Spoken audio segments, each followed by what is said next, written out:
کچھ کبھی کہیں کچھ ہوتے ہوتے جب شام کو آتا ہے نا اس کا پوٹا طبیعت سے کیا ہوتا ہے؟ بھرا ہوا ہوتا۔ پھر کیا ہوتا ہے؟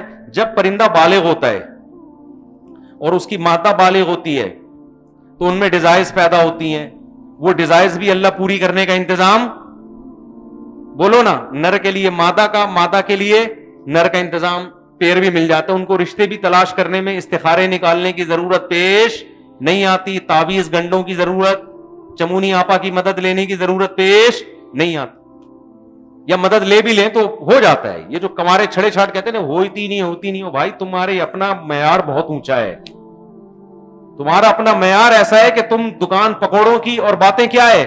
کروڑوں کی۔ دنیا کو مسافر خانہ سمجھو گے تو ہو جائے گی، سمجھتے ہی نہیں ہو نا تم دنیا کو مسافر خانہ۔ تو پرندوں کی پیئرنگ کا انتظام بھی کیا ہوتا ہے؟ ہو جاتا ہے۔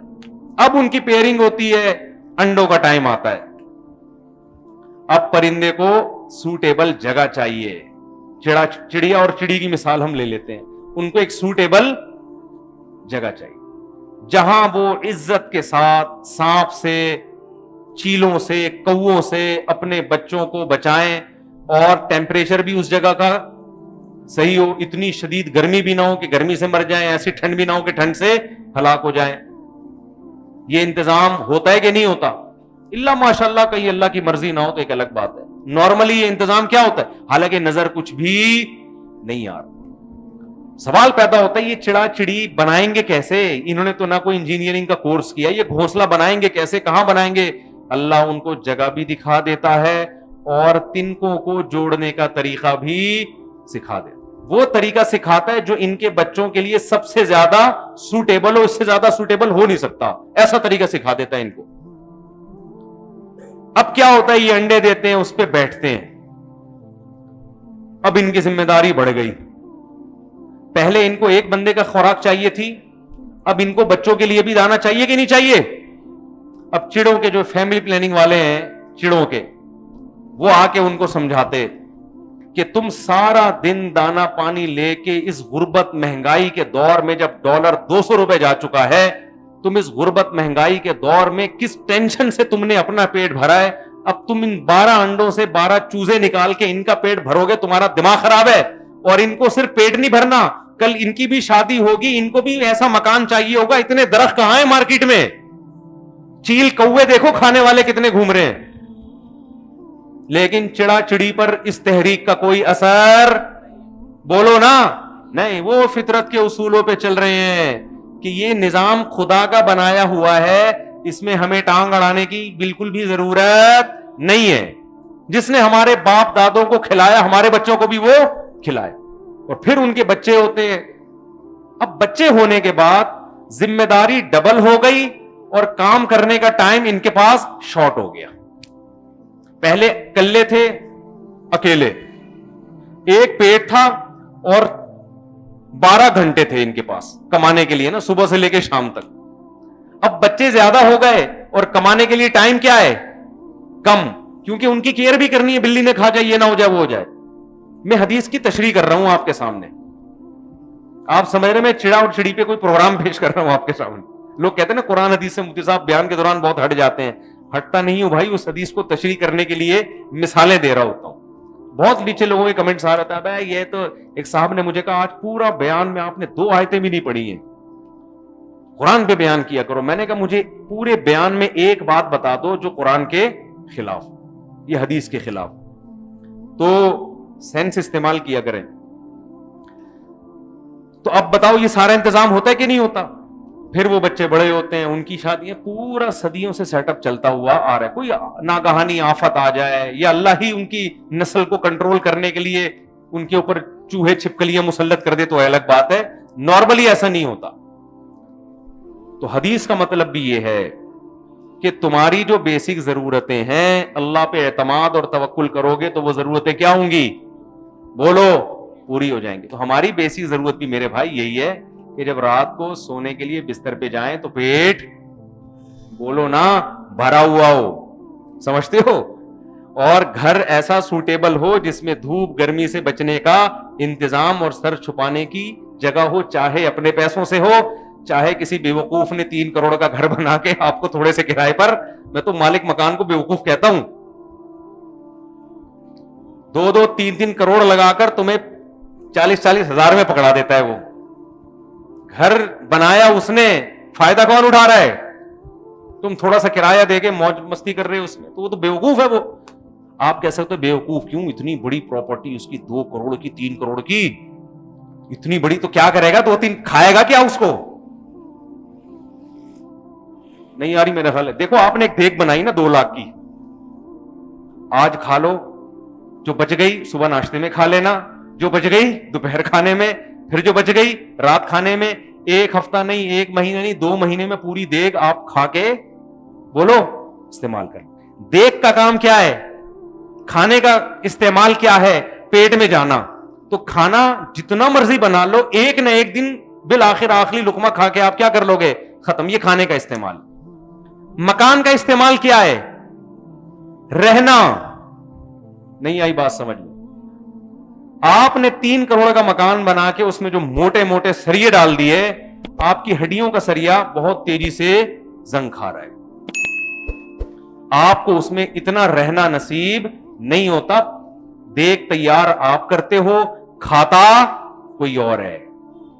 اتنا زیادہ اپنا اپنا اپنا میرا مکان, یہ مسافر خانہ جو لوگ دنیا کو سمجھتے ہیں, ان پہ یہ چیزیں سوٹ بولو نہیں کرتی. میں تبھی کہتا ہوں اگر آپ کو پیسہ بچانا ہے نا بزنس کے لیے, تو پلاٹ خرید کے بیچ دیا کرو, مکان کرائے پہ ہی رہو.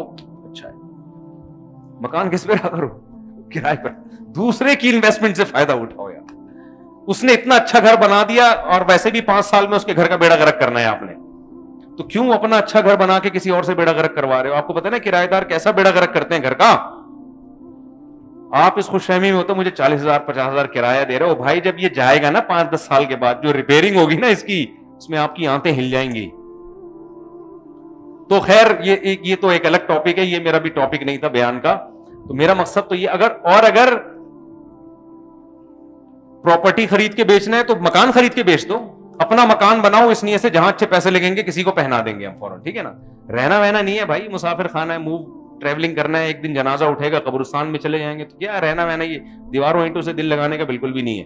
اور پھر بھی بہت پیسہ دیا ہے تو کھا پی کے جو بچ گیا تو چلو یار بچوں کے لیے ایک مکان بنا دو, حرام نہیں ہے, ناجائز نہیں ہے. اصل جو میں بات عرض کر رہا تھا, جلدی سے میں بات کو سمیٹ کے ختم کرتا ہوں, میرا بیان بہت لمبا ہوتا چلا جاتا ہے. اصل جو میں بات عرض کر رہا تھا کہ جب اسباب ہم نے بھی اختیار کرنے ہیں اور کافر نے بھی اختیار کرنے ہیں, تو ہم میں اور کافر میں پھر فرق کیا ہوا؟ تو پہلا فرق کیا ہے, ہم ناجائز کی طرف نہیں جا سکتے, ہم دین اور مذہب کو تبدیل نہیں کر سکتے. روزہ رکھنا پڑے گا, نماز ٹائم پہ پڑھنی پڑے گی, کاروبار کا فائدہ ہو یا نقصان, ایسی کی تیسی. ایسی ترقی پہ لعنت بھیجتے ہیں ہم جو آپ کو خدا سے غافل کر دے. غامدی صاحب نے فتویٰ دے دیا کہ کل جناب آپ نے امتحان دینا ہے تو آپ رمضان کا روزہ چھوڑ سکتے ہیں, قوم کے وسیع تر مفاد میں. ایسا کچھ بھی نہیں ہے, رمضان کا روزہ آپ کو رکھنا پڑے گا. قوم کا مفاد جائے ایک طرف, کچھ بھی نہیں ہوتا, رکھنا پڑے گا آپ کو روزہ. بات سے بات نکلتی ہے. کچھ دن پہلے ایک اسکالر کی میں دیکھ رہا تھا اس کا کلپ, کسی نے کہا شدید بھوک میں روزہ توڑنا کیسا ہے؟ محترم نے جواب دیا جب شدید بھوک ہو رہی ہے تو پھر روزہ توڑنا کیا ہے, جائز ہے. دلیل یہ دی, نبی صلی اللہ علیہ وسلم نے فتح مکہ کے موقع پہ روزہ توڑا تھا. حوالہ بھی دے دیا حدیث کا. میں بار بار کہتا ہوں لوگ آج کل کس سے متاثر ہو رہے ہیں؟ حوالوں سے. کیا ریفرنس دے رہا ہے, کوئی بات بغیر ریفرنس کے نہیں کرتا. خدا کے بندو, تمہیں اتنا شعور نہیں ہے کہ وہ جنگ کے موقع پہ, سفر کے موقع پہ ہے, وہ جہاد کے موقع پہ ہے. جہاد میں تو یہاں تک اجازت ہے کہ آپ کے سامنے اگر کسی نے مسلمان قیدی کو ڈھال بنا لیا نا, تو علماء کہتے ہیں پھر بھی اس کو قتل کرنا جائز ہے, اگرچہ سامنے مسلمان قیدی ہے, اس لیے کہ یہ تو وہ ہیلا ہمیشہ اختیار کریں گے, پھر تو آپ جنگ سے ہی رک جاؤ گے. وہاں تو پھر سفر ہے, سب سے بڑی بات یہ ہے. اس سفر پہ قیاس کس کو کیا جا رہا ہے؟ حضر پہ. تو شدید بھوک لگ رہی ہے تو کہہ رہے روزہ توڑ, بھائی نہیں جائز ہے روزہ توڑنا. شدید بھوک لگے, شدید پیاس لگے, کسی کو روزہ زیادہ, میں نے پچھلے سال کلپ ریکارڈ کروایا تھا کہ جو مزدور دوپہر گرمی میں گڑھا کھودتے ہیں, رمضان کا روزہ ان کے لیے چھوڑنا جائز بولو نہیں ہے. اس پہ اتنا لوگوں نے تبصرہ کیا, اس مفتی کو دیکھو, اس کے ہاتھ میں ذرا پھوڑا پکڑاؤ, اس کو گرمی میں کنواں کھودنے پہ لگاؤ, پھر ہم دیکھتے ہیں کہ یہ کیسے فتویٰ دیتا ہے. پھر یہ بھی فتویٰ دے گا کہ توڑنا کیا ہے, جائز ہے. شاید میں فتویٰ دے دوں کہ توڑنا جائز ہے, لیکن اس فتوے کا شرعن اعتبار نہیں ہوگا, کیونکہ یہ فتویٰ پیاس سے متاثر ہو کے دے رہا ہوں گا میں. یہ تو خود اس کی علامت ہوگی, مفتی غلط فتویٰ دے رہا ہے, اس کو بہت سخت پیاس لگ رہی ہے, تو اس کا فتویٰ کیا ہو گیا ہے؟ بولو نا. مفتی بھی تو صحیح بات اسی وقت کرے گا نا جب خود عذاب میں نہ آیا وہ. انشاءاللہ میں پھر بھی فتویٰ نہیں دوں گا میں, لیکن ایک مثال دے رہا ہوں کہ آج جو ہے نا قرآن اور حدیث کی نصوص کو ہر آدمی نے قرآنی آیت کو اپنے اوپر فٹ کر کر کے اپنی مرضی پہ وہ کر رہا ہے. بھائی مزدور کی کون سی آپ نے آج سے نکال لیا کہ مزدور روزہ چھوڑ سکتا ہے؟ آپ یہ کہہ سکتے ہیں اسے روزہ بہت زیادہ لگتا ہے, تو روزہ تو میرے بھائی کسی کو بالکل بھی نہیں لگتا اور کسی کو بہت زیادہ. جو لوگ ناروے میں برف میں 4 گھنٹے کا روزہ رکھیں گے سردیوں میں, ان کے روزے میں اور جو 18 گھنٹے کے ریگستانوں میں روزہ رکھیں گے, زمین آسمان کا فرق ہوگا کہ نہیں ہوگا؟ لیکن سزا دونوں کی ایک جیسی ہے. جو شدید گرمی کا روزہ توڑے گا اس کو بھی 60 روزے, جو 4 گھنٹے کا دن ہو اور سردی ہو اس میں روزہ توڑے گا اس کی بھی کتنی سزا ہے؟ بولو 60 روزے. ہاں شریعت میں اصول یہ ہے کہ اگر کوئی بے ہوش ہونے لگے, مرنے لگے, تو موت سے بچنے کے لیے, بیماری سے بچنے کے لیے روزہ توڑنا جائز ہے. اس میں چاہے وہ مزدور ہو یا وہ گھر میں ایئر کنڈیشن میں آرام سے بیٹھا ہوا ہو, اس میں مزدور اور عام آدمی کا فرق نہیں ہے. تو آج اس نئے فتووں نے کیا کیا ہے, رمضان میں مزدوروں سے روزے چھڑوا دیے. رمضان میں مزدوروں سے بولو روزے چھڑوا دیے. تو اسلامی احکام یاد رکھو, ایک اصول بار بار بیان کرتا ہوں, اسلام کے احکام آسان ہیں لیکن اس میں لچک نہیں ہے. خوب سمجھ لو, لچک نہیں ہے. دیکھو اسلام نے آرڈر دیا کہ نماز سے پہلے وضو کرنا ہے, اور اللہ نے بتایا 4 اعضاء دھونے ہیں. چہرہ جو 4 فرض ہیں, بازو اور ٹخنوں تک پاؤں, یہ حکم دے دیا نا. اب آپ کہیں کہ یار میں ساری زندگی تو وضو کرتا آیا ہوں, آج میں عشاء کی نماز پڑھ رہا ہوں, میں نے وضو بھی پورا کر لیا, تھوڑا سا ٹخنا تھوڑا سا خشک رہ گیا ہے, معمولی سا, تو چلو ساری زندگی تو پورا ہی وضو کیا ہے, اور اب میں عشاء کی نماز پڑھ رہا ہوں تو ٹخنا تھوڑا سا خشک رہ گیا ہے, ایسا بھی نہیں پورا پاؤں نہیں دھویا, تو چلو اتنا کیا ہے مارکیٹ میں بولو چلتا ہے, اتنا چلتا ہے. یار اللہ بہت غفور رحیم ہے, اس پہ تھوڑی میری نا نا نا نا. حدیث میں آتا ہے ویل للعقاب من النار, کسی کی ذرا سی ایڑی وضو میں خشک رہ گئی تو اس پہ جہنم کی آگ سے اللہ جلائے گا اس کو.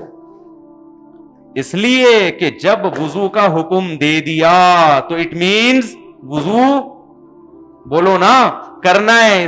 جب کہہ دیا کہ 4 اعضاء دھونے ہیں تو اس کا مطلب چاروں پورے پورے دھونے ہیں, اس میں ایک بال 1 انچ کا کوئی فرق نہیں ہے.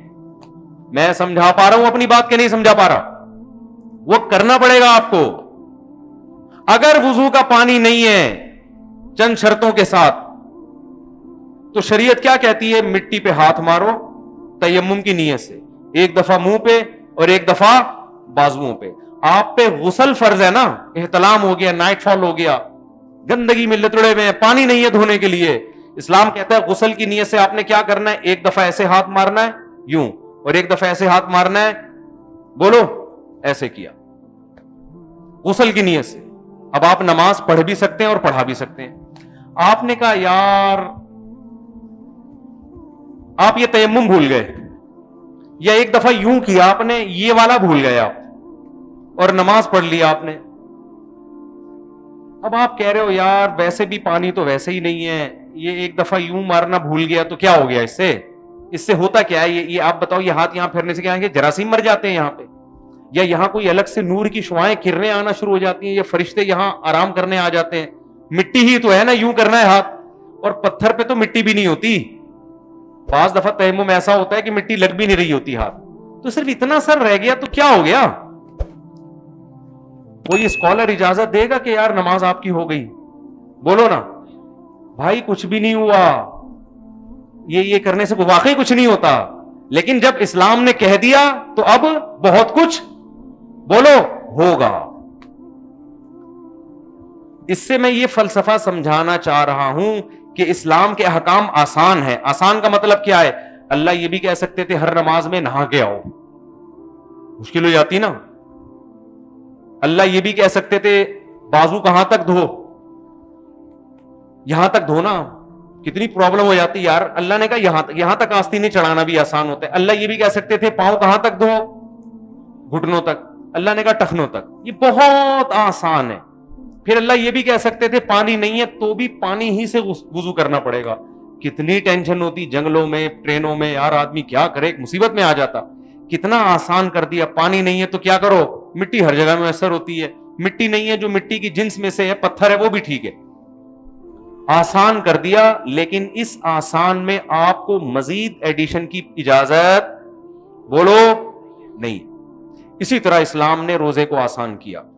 اللہ نے کہا جب رمضان کا مہینہ آئے تمہیں روزہ رکھنا پڑے گا. اللہ نے 2 آسانیاں کر دی. فمن کان منکم مریضا, بیماری میں چھوڑ سکتے ہو, اور سفر میں. تیسری اللہ نے اجازت نہیں دی کا مطلب پتہ ہے کیا ہے؟ تیسرا کوئی دنیا میں فرد نہیں ہے جس کو رمضان کا روزہ چھوڑنے یا توڑنے کی اجازت. تبھی فقہائے کرام چونکہ دین کو صحیح سمجھتے ہیں, اصول پڑھے ہوئے ہوتے ہیں انہوں نے, فقہا کہتے ہیں ایک دفعہ حضرت مولانا یوسف لدھیانوی شہید رحمت اللہ علیہ سے کسی مزدور نے مسئلہ پوچھا کہ میں بلوچستان میں کوئلے کی کان میں کام کرتا ہوں رمضان میں, اور میں رات میں یہ کام کر نہیں سکتا, دن میں چھوڑوں گا تو میری دہاڑی جائے گی, میرے گھر کا چولہا کیسے جلے گا, اور یہ کام مجھے کب کرنا ہے؟ رمضان میں بھی کرنا ہے کیونکہ دہاڑی چلی جائے گی میری.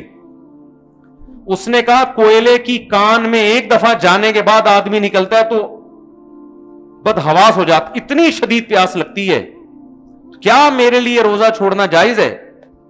آج کے اسکالر ہوتے فوراً کیا کہہ دیتے, یار ایسی مجبوری میں کیا ہے, جائز ہے. مجبوری ایکچولی ٹوپی میں گھما دیتے. حضرت مولانا یوسف لدھیانوی شہید رحمۃ اللہ نے جواب دیا جنگ اخبار میں, ہم بچپن میں پڑھا, اب تو پھر ہم نے بعد میں فقہا کو دیکھا کتابوں میں بھی یہی لکھا ہے. انہوں نے کہا نہیں بھائی آپ روزہ بولو نہیں چھوڑ سکتے, روزانہ رکھنا پڑے گا, بشرطے کہ آپ مسافر نہ ہو. اگر 15 دن ٹھہرنے کی نیت ہے, نہیں ہے تو پھر تو مسافر ہیں. پھر کریں کیا بھائی, ہمارے تو مرنے لگتے ہیں. انہوں نے کہا جب مرنے لگے توڑ دیں روزہ. کیا کریں بولو نا, توڑ, روز رکھیں اور روز توڑیں. اب آج کل کے جدید اسکالرز تو علماء پہ اعتراض کریں گے, ابے یہ دین کو تماشا بنا لیا انہوں نے, روز رکھوایا, دین کا مذاق بنا لیا انہوں نے, روز رکھ کے جب روز توڑوانا ہی ہے تو رکھوانے کی ضرورت کیا ہے؟ اسلام ایکچولی ایک وسیع, وہ ٹوپی ڈرامے چل رہے ہیں نا آج کل, تو دیکھ رہا ہوتا ہوں نا, اسلام ایکچولی ایک وسیع مذہب ہے. اسلام تو اللہ تو غفور الرحیم ہے. یہ مذاق بن جائے گا روز رکھوا کے روز توڑوانا, یہ کیا بھائی جان, یہ مذاق نہیں بنے گا. رکھنے کا حکم اس لیے دے رہے ہیں کہ اللہ نے مسافر کو چھوڑنے کی اجازت دی اور بیمار کو. یہ نہ مسافر ہے اور نہ بیمار. اور رہا یہ مسئلہ جب ناقابل برداشت کا مطلب نہیں پیاس برداشت نہیں ہو رہی, اتنی کہ اب خطرہ ہے کہ بے ہوش نہ ہو جاؤں, شوگر لیول کہیں ڈاؤن ہو گیا, مر نہ جائے, کچھ ایسا مسئلہ نہ ہو جائے, جہاں ذرا سا یہ خطرہ ہو فوراً کیا کرے گا, نہ صرف جائز بلکہ توڑنا واجب ہے. نہیں توڑے گا گناہگار ہوگا. روز رکھ کے روز توڑ دے, رکھنے کا بھی ثواب اور توڑنے کا بھی ثواب. پھر جب دن چھوٹے ہو جائیں قضا کرے. بات سمجھ میں آ رہی ہے بات کہ نہیں آ رہی ہے؟ تو دین کا بھی بیڑا غرق. نئے نئے اسکالرز آ گئے ہیں, پراپر پڑھا نہیں جا رہا ہے. دینی مسائل ڈاکٹروں سے پوچھ رہے ہیں, انجینئروں سے پوچھ رہے ہیں, سائنسدانوں سے پوچھ رہے ہیں, جنہوں نے یونیورسٹیوں میں ساری زندگی پروفیسر رہے, سائنس پڑھائی ہے, وہ آج مذہبی اسکالر بنے ہوئے ہیں. کوئی ہمارے سابق صدر ریٹائر ہوتے ہی تفسیر لکھ لی انہوں نے. ارے بھائی تم ساری زندگی سیاست میں رہے, اب ریٹائر ہو کے تم قرآن کی تفسیر کیسے؟ قرآن کیا بچوں کا کھیل ہے یار, کوئی بھی اٹھ کے تفسیر لکھ دے اس کی. اور میڈیکل سائنس کی باتیں کون کر رہے ہیں؟ دیندار لوگ. وہ کون کر رہے ہیں؟ آپ یوٹیوب پہ دیکھ لو, بڑی داڑھی ہوگی, پیاس کے فائدے بتا رہا ہوگا بیٹھ کے. تو نے حکمت کہاں سے پڑھی ہے میرے بھائی؟ ہمدرد یونیورسٹی سے پڑھی, حکیم سعید نے تجھے خلافت دی ہے, حکیم اجمل خان کی صحبت اٹھائی ہے نہ بھائی. ایک نے تو ایسی ایسی چیزیں بتائیں اللہ کی پناہ, میں نے کہا اس کو تو نام لے کے میں اس کے خلاف لوگوں کو لو بنا رہا ہے. میڈیکل سائنس کی باتیں عام آدمی کر رہا ہے جس کو کچھ نہیں پتا. کورونا پہ تحقیق کورونا پہ تحقیق کون پیش کر رہا ہے؟ وہ آدمی پیش کر رہا ہے جو محلے کا چوکیدار ہے, اس کا یوٹیوب چینل ہے, اور وہ کیا کر رہا ہے؟ کورونا پہ تحقیق. عمران خان کے بارے میں وہ شخص تبصرہ کر رہا ہے جس نے کبھی نہ اس کے کبھی دوستوں سے ملا, نہ اس کو خارجہ کوئی سفیروں سے ملا ملکوں کے, نا کہ لوگ کہتے ہیں نا اس نے ملکوں کے لیے بڑا کام کیا, تو یہ تو سفیر بتائیں گے نا کیا کہ نہیں کیا. اسی طرح دوسرے سیاستدانوں کے بارے میں بھی ہر آدمی جس کو جس فیلڈ کا کخ بھی پتا نہیں ہے, لیکن اس فیلڈ میں وہ کیا بنا ہوا ہے؟ ماسٹر. تو نتیجہ کیا نکلے گا میرے بھائی؟ جو 2-4 پجامے رہ گئے نا ہماری باڈی پہ, وہ بھی کیا ہو جائیں گے؟ ختم. تو بار بار ہم یہ بات کرتے ہیں کہ ہمارے نبی کی سیرت ہمیں بتاتی ہے. دیکھو قرآن کہتا ہے میدان جنگ میں میں تمہارے ساتھ ہوں اگر تم پرہیزگار ہو. وہی قرآن کہہ رہا ہے پرہیزگاری کی ڈیفینیشن کیا ہے؟ اللہ کے حکم کو فالو کرنا. تو اللہ کے حکم میں کیا ہے؟ اعدوا لهم ما استطعتم من قوة, ان دشمنوں کے خلاف جتنی طاقت جمع کر سکتے ہو کرو. اس طاقت کی غلط ڈیفائن کیا جا سکتا تھا, اس سے ایمانی طاقت مراد ہے. آج کوئی صوفی آ جاتا کہتا ہے ایمانی طاقت مراد ہے. اللہ نے کہا کہ من رباط الخیل, اس طاقت سے مراد ہے گھوڑے تیار کرو, گھوڑے, صحیح ہے نا. اور اعدوا لهم ما استطعتم من قوة ومن رباط الخيل ترهبون به عدو الله وعدوكم, ایسا سامان اکٹھا کر کے رکھو اس سے اللہ کے دشمن کانپنا شروع کر دیں, ان کی ٹانگیں کانپنا شروع کر دیں. سمجھ میں آ رہی ہے بات؟ دشمنوں کی ٹانگیں کانپنا شروع ہو جائیں, ایسا سامان اور ایسا اسباب اختیار کرنے ہیں.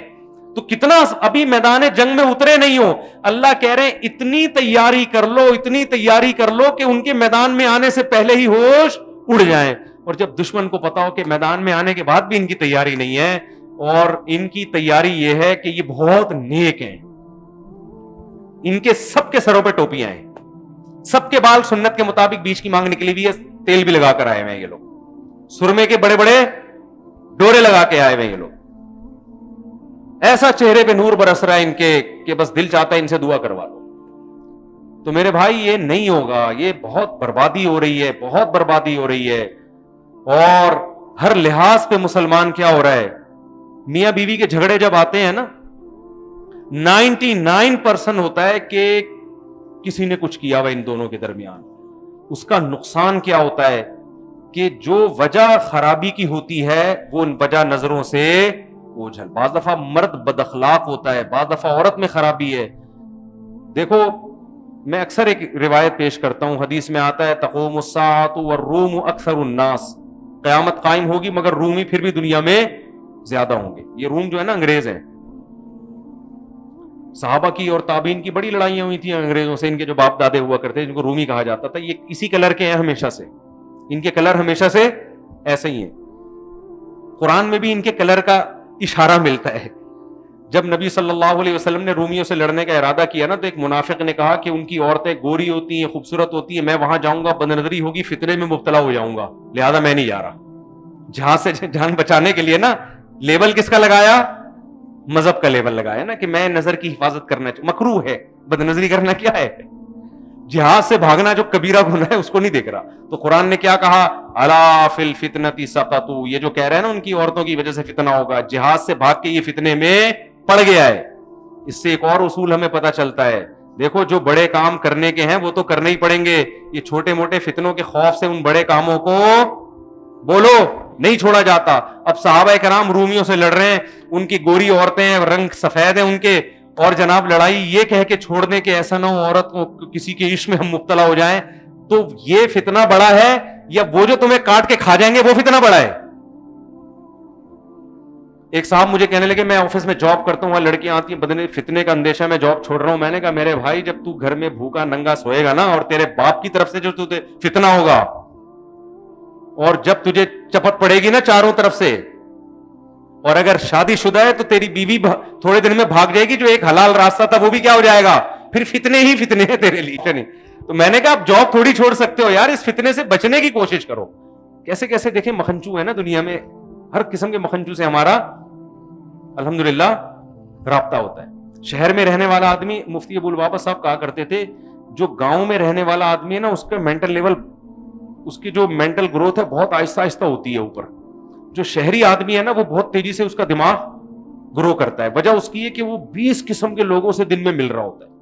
یہ مزدور ہے, یہ چوکیدار ہے, یہ بریگیڈیئر ہے, یہ کرنل ہے, یہ جج ہے, یہ وکیل ہے, یہ دیوبندی ہے, یہ ہری پگڑی والا, یہ گرین پگڑی والا, یہ اہل حدیث ٹوپی والا, یہ بغیر ٹوپی والا. اہل حدیث کی بھی کتنی قسمیں ہیں, یہ دیوبندی حیات النبی والا, یہ دیوبندی ممات النبی والا, یہ قبر پہ سلام کا قائل ہے, یہ قائل نہیں ہے, ہے نا.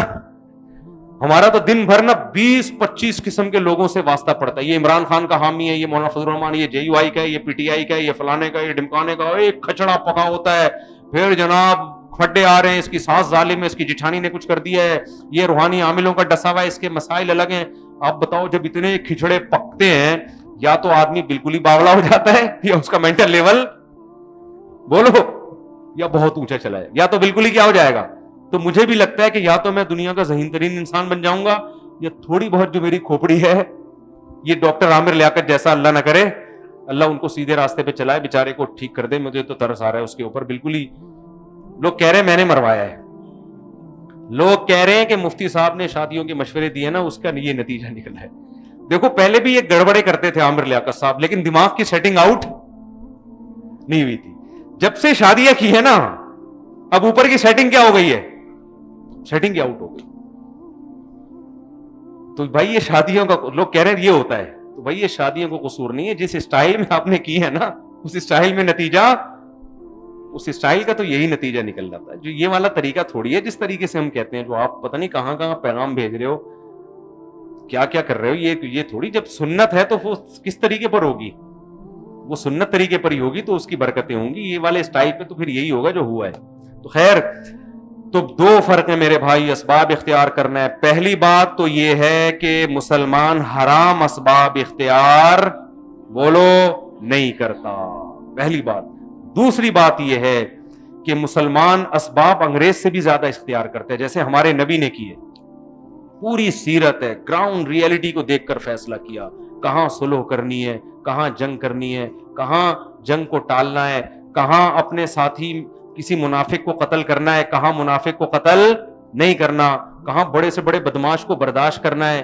اب دیکھو ہمارے پاس کوئی ایسا کیس آئے, خباب ابن ارت رضی اللہ تعالیٰ عنہ آئے, مجھے آگ پہ لٹایا جا رہا ہے, تو کوئی جذباتی ہو کے جا کے 2 لگا دے کھینچ کے اس کے مالک کے, تو طاقت تو انہی کے پاس ہے. وہ 2 لگانے کے جواب میں کیا کرے گا, وہ 4 لگا دے گا.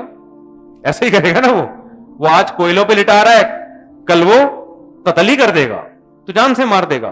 تو ایسے موقع پہ کیا ہے, برداشت. آج ہمارے ہاں ممبر پہ اس مولوی کو کامیاب سمجھا جاتا ہے جو جذباتی تقریریں کر رہا ہو, جو کیا کر رہا ہو.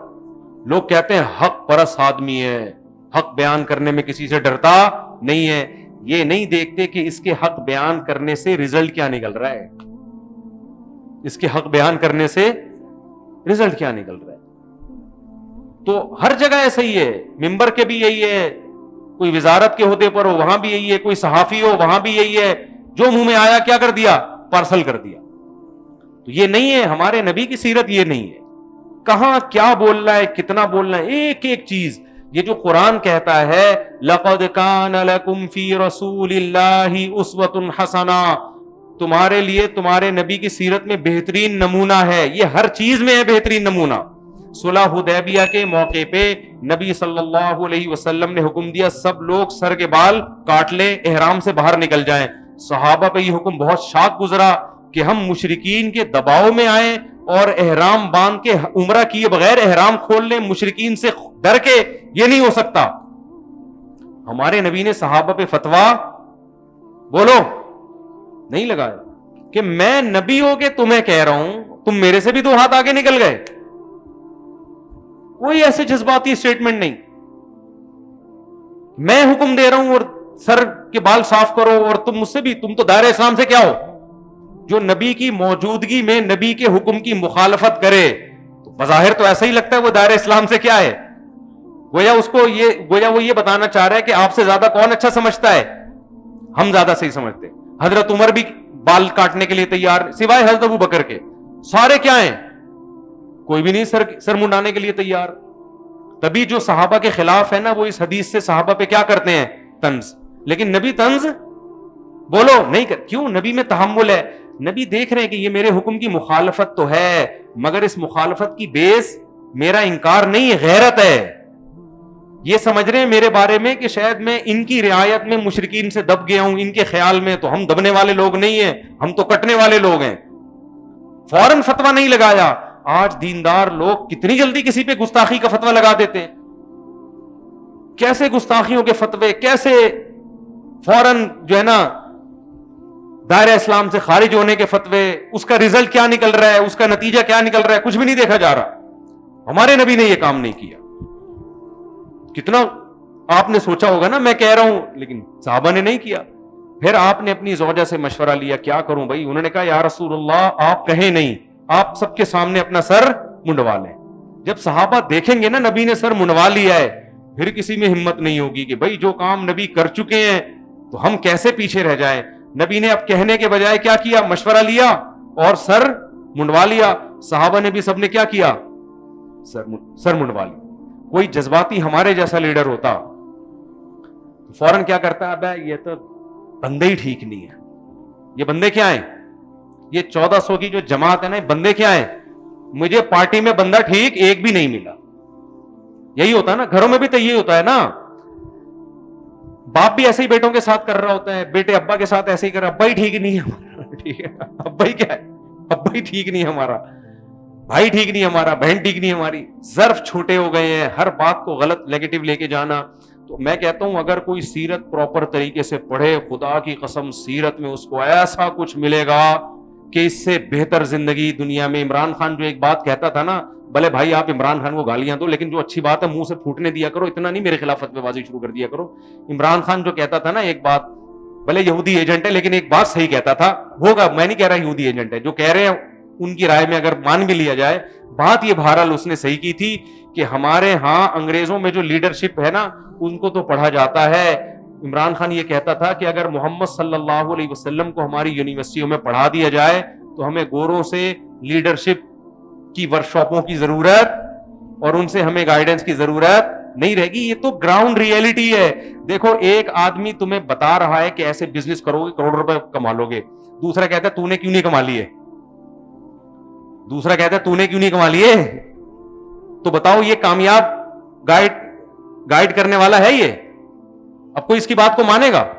بھائی اگر یہ اتنا بہترین طریقہ ہے، تیرے پاس تو پیسے بھی تو کما لینا، کیوں نہیں کمائے تو نے؟ ایک آدمی کہتا ہے یہ چیز کھانے سے اتنی طاقت آتی ہے تو کھا رہا ہے، تیرے میں کیوں نہیں آئی؟ تو دنیا میں محمد صلی اللہ علیہ وسلم سے زیادہ کامیاب لیڈر گزرا نہیں. 23 سال کا عرصہ نہ لکھنا جانتے نہ پڑھنا جانتے، پسماندہ ترین قوم میں پیدا ہوئے جو گھوڑوں کی لڑائی پہ قتل و غارت پہ آ جائے، گھوڑوں کی دوڑ پہ قتل و غارت پہ آ جاتی تھی وہ قوم. اس کا گھوڑا آگے نکل گیا تو قتل کر دیا اس کو غیرت میں. ایسی قوم جو نہ لکھنا جانتی اور نہ پڑھنا، ریگستانوں کے بیچ میں تو وہ قوم رہتی ہے، تہذیب و تمدن سے دور، نہ اس کے پاس ریاست نہ خلافت، اور جو لیڈر ہے وہ بھی نہ لکھنا جانتا اور نہ پڑھنا جانتا، جس کی پیدائش سے پہلے باپ فوت ہو گیا ہو، جو پیدا یتیم ہوا ہو. 23 سال کے عرصے میں اگر یہاں بیٹھا ہوں تو یہ کس کا کمال ہے؟ محمد صلی اللہ علیہ وسلم کا. آج حرم میں تراویح ہو رہی ہے، لاکھوں لوگ قرآن پڑھ رہے ہیں ہاتھ باندھ کے رمضان میں، تو یہ کس کا کمال ہے؟ محمد صلی اللہ علیہ وسلم کو کریڈٹ جاتا ہے. آج ہم نہاتے ہیں، صاف کپڑے پہنتے ہیں، پوری دنیا میں صرف مسلمان ہیں جو استنجا کر کے پانی استعمال کرتے ہیں. یہاں تک کہ وہ جو شاور جو واش روم میں لگتا ہے اس کو لوگوں نے نام مسلم شاور کا دے دیا. میرے گھر والے مجھے کہنے لگے مسلم شاور لگا دیں، ہمارے تو لوٹا سسٹم چل رہا ہے نا. گھر والوں نے کہا مسلم شاور، میں نے کہا کہ ہندو شاور بھی ہوتا ہے کیا؟ غیر مسلم عیسائی دیوبندی بریلوی میں بھی ہوتے ہیں کیا؟ پھر تحقیقی پتا چلا جی یہ لفظ کہاں سے آیا ہے؟ یورپ سے، کیونکہ شاور کون استعمال کرتا ہے؟ تو یہ کس نے سکھایا ہے؟ اس یتیم نے جو نہ لکھنا جانتا تھا اور نہ پڑھنا. ہم کتے بلی نہیں کھاتے، ہم خنزیر نہیں کھاتے، ہم مردار نہیں کھاتے. یہ تہذیب ہمیں کس نے سکھائی ہے؟ دنیا میں تقریباً 1 ارب سے زیادہ انسان ہیں جو کتے بلی نہیں کھاتے. ان کو یہ تہذیب کس نے سکھائی؟ اس یتیم نے 23 سال میں سکھا دی. نہیں آئی میرا خیال ہے بات. تو آپ سے زیادہ کامیاب لیڈر کون ہو؟ ہم اگر اپنی بیویوں سے وفا کرتے، ہم میں زنا نہیں ہے، ساری زندگی عورت کے خرچے اٹھاتے، انگریز نہیں اٹھاتا. ہندوؤں میں بھی اب بیوی خود کما رہی ہے، میاں خود مسلمانوں کا فیملی سسٹم اب تک دنیا میں سب سے زیادہ مضبوط ہے. تو یہ گائیڈ کس نے کیا ہمیں؟ یہ 23 سال میں نبی صلی اللہ علیہ وسلم سکھا کے گئے ہم کو. اتنا بڑا انقلاب پوری. پھر یہ تو خلافت تو اب ختم ہوئی ہے 1920 میں جا کر. دنیا پہ حکومتیں ہم نے کی. آپ ذرا خلافت عثمانیہ جو ترکوں کی خلافت تھی اس کے تحت کتنے کنٹریز آتے تھے, ذرا آپ گوگل پہ لکھ کے سرچ کریں, آپ کے ہوش اڑ جائیں گے. بوسنیا ہمارے ہاتھ میں, تنزانیہ ہمارا تھا, مکہ مدینہ ارض حجاز ہمارا, کتنے سارے کنٹریز ہیں, رشیا کی تمام ریاستیں ہمارے تلوار کے نیچے تھیں. یہ کانفیڈنس پوری دنیا سے لڑنے کا, تلوار کے زیر کرنے کا, اور پھر دنیا کو عدل سے بھرنے کا, یہ سارا, اور اتنے دیر تک اثرات رہے ہیں. خلافتیں تو اب جا کے ختم ہوئی ہیں, ریاستیں اب بھی باقی ہیں چھوٹی چھوٹی, اور اس کے اثرات کیسے. میرے بھائی دنیا میں محمد صلی اللہ علیہ وسلم سے بڑا کامیاب لیڈر کوئی بھی نہیں. اتنے ایفیکٹو, اتنے مؤثر, اور جس طرح آپ کی تعلیمات محفوظ ہیں ایسے کسی لیڈر کی تعلیمات محفوظ نہیں. بخاری اٹھا کے دیکھو, مسلم اٹھا کے دیکھو, سنن نسائی اٹھا کے دیکھو, ترمذی اٹھا کے دیکھو, ایک ایک چیز کی سند, حدثنی فلان قال حدثنی فلان قال حدثنی فلان. امام بخاری کہتے ہیں مجھ سے فلاں نے بیان کیا, مجھ سے فلاں نے, مجھ سے فلاں نے, مجھ سے فلاں نے, اور وہ فلاں فلاں کرتے کرتے عبداللہ بن مسعود, اور کہتے ہیں محمد صلی اللہ علیہ وسلم نے یہ فرمایا. وہ 2 لفظ فرمائے ہوں گے. تو لیڈر نے ان کو تیار کر دیا کہ میری بات کی تمہاری نظر میں اتنی ویلیو ہونی چاہیے کہ اس بات کو سندوں کے ساتھ تم نے قیامت تک محفوظ کرنا ہے. میری زبان سے نکلا ہوا جملہ ہلکا نہیں ہے. یہ جو موٹیویشن دی, اپنی ویلیو منوائی, یہ ویلیو منوانا کتنا مشکل کام تھا بھائی. اس زمانے میں ریکارڈنگ سسٹم نہیں تھا, ویڈیو کیمرے نہیں تھے, آڈیو ریکارڈنگ نہیں تھی. کیسی ریکارڈنگ کا انتظام کیا؟ ایسی ریکارڈنگ کہ اس زمانے میں دنیا کی جتنی تہذیب یافتہ قومیں تھی, کسی قول کی حفاظت کا ایسا انتظام نہیں ہوا ہے جیسا محمد صلی اللہ علیہ وسلم کے اقوال کی حفاظت کا انتظام ہو. خیر یہ الگ ٹاپک ہے. تو اس لیے محمد صلی اللہ علیہ وسلم جو لیڈر تھے نا, تو آپ کے لیڈر میں ہمیں برداشت بھی ملتی ہے, گراؤنڈ ریئلٹی کو دیکھ کر فیصلہ کرنا بھی ملتا ہے. تو آج مسلمان نہ سیرت کو سیرت کے طریقے سے پڑھتا ہے, نہ سمجھتا ہے, اور نہ اس کو فالو کرتا ہے. آج کا مسلمان جذباتی تقریروں کا, یوٹیوب کا, فیس بکیوں کے کمنٹس کرنے والوں کا, اور یہ جو صحافی لفافے لے کے بیٹھے ہوئے ہیں, ان کو سن کے ایک رائے قائم کرتا ہے, اور پھر اس رائے کو ساری دنیا پہ تھوپتا ہے, اور کہتا ہے انقلاب آئے گا تو اس مکھنچو کو سننے سے آئے گا. سمجھ میں آ رہی ہے بات؟ تو خلاصہ یہی نکلا میرے بھائی کہ جب بھی کچھ فیصلہ کریں, ایک تو جب بھی کوئی اسٹیٹمنٹ دینا اس کے ماہرین سے رابطہ کریں. ادھر ادھر جانے کی کوشش, یہ قرآن کا حکم ہے جو میں نے آیت پڑھی, اس کے ماہرین سے رابطہ کریں. کوئی کہتا ہے سپریم کورٹ نے یہ فیصلہ کیا, آپ سپریم کورٹ سے رابطہ کرنے کی کوشش کریں, بھائی کیا بھی ہے کہ نہیں کیا, ٹھیک ہے نا. کوئی کہتا ہے یہ فوج کا کام ہے سارا, یہ 2 نمبری فوج کر رہی ہے, ہو سکتا ہے کر رہی ہو, فوجیوں سے سلام دعا ذرا ان سے رابطہ کریں آپ یار اوپر تک کسی طرح. اور اگر آپ کا رابطہ نہیں ہو سکتا تو آپ بولو بھائی مجھے پتا, بولو مجھے نہیں پتا, مجھے کیا پتا یار, میرے تو رابطے نہیں ہے, میں نہیں فیصلہ کر سکتا. اگر آپ کا خیال ہے یہ فلانے نے کیا ہے تو فلانے سے رابطہ ہے, یا اس کے اڑوس پڑوس سے ہے تو ٹھیک ہے, نہیں ہے تو میرے بھائی چپ کی ٹیپ منہ پہ لگا لو, آپ بولو ہمیں نہیں پتا. لیکن موت آتی ہے یہ کہتے ہوئے کہ مجھے معلوم نہیں, کیونکہ اگر میں نے کہہ دیا مجھے نہیں پتا, لوگ کہیں گے سالے جب تجھے کچھ پتا ہی نہیں ہے تو یہاں بیٹھا ہوا کیوں ہے, دفعہ ہو یہاں سے. تو نہیں پتا بھائی, یہ علم ہے. اللہ تعالی ہمیں سمجھنے کی عمل کی توفیق عطا فرمائے. 2 فرق کرنے, اسباب اختیار کرنے ہیں, نظر کس پہ رکھنی ہے. ہاں تو میں یہ دوسرا فرق بتا رہا تھا, نظر گورا اسباب پہ رکھتا ہے, ہم کس پہ رکھتے ہیں, اللہ پہ. اسباب اختیار کریں گے, ہوگا وہ جو کون چاہے گا, اللہ چاہے گا. ہم کیا کر رہے ہیں, اسباب کو ہٹا کے اللہ پہ کہہ رہے ہیں کہ ہوگا وہ جو کون چاہے گا, اللہ چاہے گا. تو اللہ کہیں گے پھر وہی چاہوں گا جو تو چاہ رہا ہے, تیری حرکتوں سے جو لگ رہا ہے جو تو چاہ رہا ہے, تو میں بھی کیا چاہوں گا, وہی چاہوں گا. اللہ تعالیٰ سمجھنے کی عمل کی توفیق عطا فرمائے. سبحانک اللہم و بحمدک نشہد ان لا الہ الا انت نستغفرک و نتوب الیک.